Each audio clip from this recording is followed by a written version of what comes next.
یہ بتائیں کہ یہ جو اسلام آباد کے چھوٹے چھوٹے مسافر خانے بنے ہوئے جی جی وہاں پہ بھی بس اسٹاپ وغیرہ، بس اسٹاپ وغیرہ وہاں پہ اشتہارات لگے یہ جو بس اسٹاپ بنے ہیں، میرا کوشچن پورا سمجھ لیں جی کہ اس مد میں کتنا کرایہ ڈی ایم اے لیتا ہے اور کتنا کرایہ ڈی ایم اے کے افسران لے جاتے ہیں، کتنا کرایہ جو ہے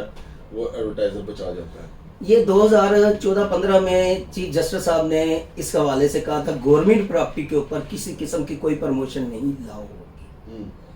جبکہ انہوں نے کسی بھی طریقے کوئی بھی ایکس وائی زیڈ سبز باغ دکھا کے اس کے اوپر پروموشن شروع کر دی. پھر کرتے کرتے ایک ٹائم آیا کہ ان کو نوٹس بھجوا دیا گیا اور ان کے تمام جو بس اسٹاپ ہیں ان کے اوپر ایڈورٹائزمنٹ ریموو کر دی گئی.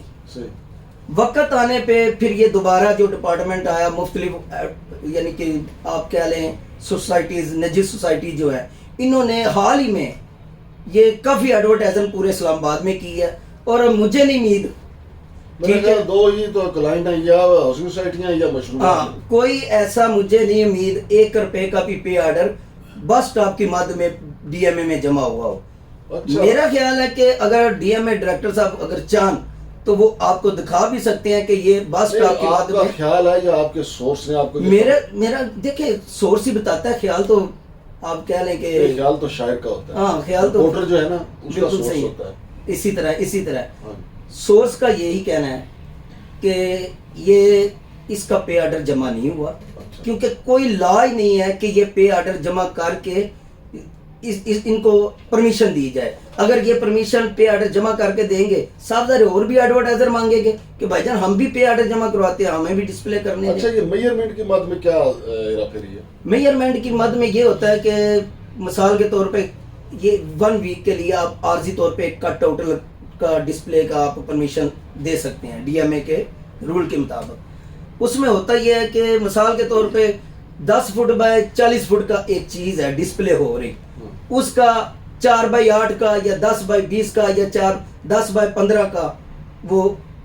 پے آرڈر بن جائے گا. باقی جو ہے 300-400 اسکوائر فٹ وہ ہڑپ ہو جائے گا. ابھی جو حال ہی میں کچھ جگہوں پہ میرا خیال ہے ڈسپلے ہوئے بھی ہیں وہ 1 ویک کا انہوں نے میرا خیال ہے کوئی غالباً میرے سورس نے جو بتایا ہے اس کا یہی کہنا ہے کہ 1.5 لاکھ روپیہ جمع ہوا ہے جبکہ اس کا ایک جگہ کا 1.5 لاکھ روپے بنتا ہے 1 ویک کا جبکہ 3 جگہوں پہ یہ ڈسپلے ہے اور ایک ٹائم کا 4.5 لاکھ روپے بنتا ہے 1 ویک کا جبکہ یہ 3را ویک شروع ہوا ہے. مجھے نہیں امید میرے سورس نے جو کہا اس نے یہی کہا ہے ابھی تک کوئی اس کا پے آرڈر جمع نہیں ہوا. رہ گئی سنٹورس کی بات آپ پوچھ رہے تھے.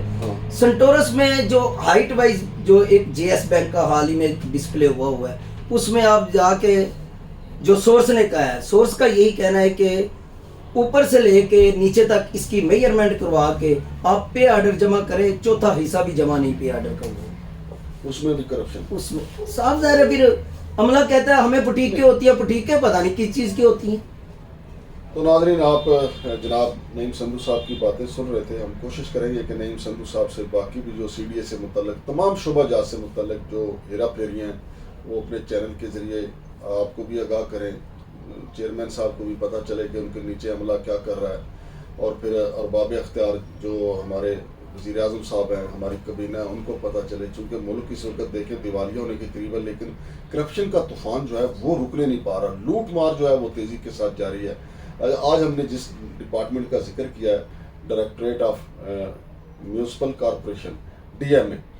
تو اس کا جو پچھلا ڈائریکٹر تھا شکیل ارشد اس کے بھی اوپر پرچہ ہوا کرپشن کی وجہ سے. یہ جو گرین بس سروے شروع ہوئی تھی اس میں 99 لاکھ کی انہوں نے 2 دفعہ بل منظور کروانے کی کوشش کی تھی. پھر ڈی سی اسلام آباد کی مدعیت میں ان پہ پرچہ ہوا. پھر وہ ان کا پورا رمضان جو ہے خیر ان کا رمضان سے کیا غرض ان کا پورا رمضان جو ہے وہ گزرا ہے جیل میں. پھر بڑے منت ترلے کے بعد عید پہ ان کی جناب علی ضمانت ہوئی لیکن الزام ابھی موجود ہے ان کے ساتھی بھی موجود ہیں. سوال یہ پیدا ہوتا ہے کہ موجودہ جو ڈائریکٹر ہیں وائے یاسر صاحب ان کی یہ ذمہ داری بنتی ہے کہ وہ اپنا اکاؤنٹ بھی چیک کریں اور شہر میں گھوم کے دیکھیں کہ کہاں کہاں جو ڈسپلے لگے ہوئے ہیں ان کا پیسہ آیا یا نہیں آیا. کل کلام کو کوئی بھی بے شک سی ڈی اے یا ڈی سی اسلام آباد کی مدعیت میں پرچہ ہو یا چیئرمین سی ڈی اے اسلام آباد کی مدعیت میں پرچہ ہو جب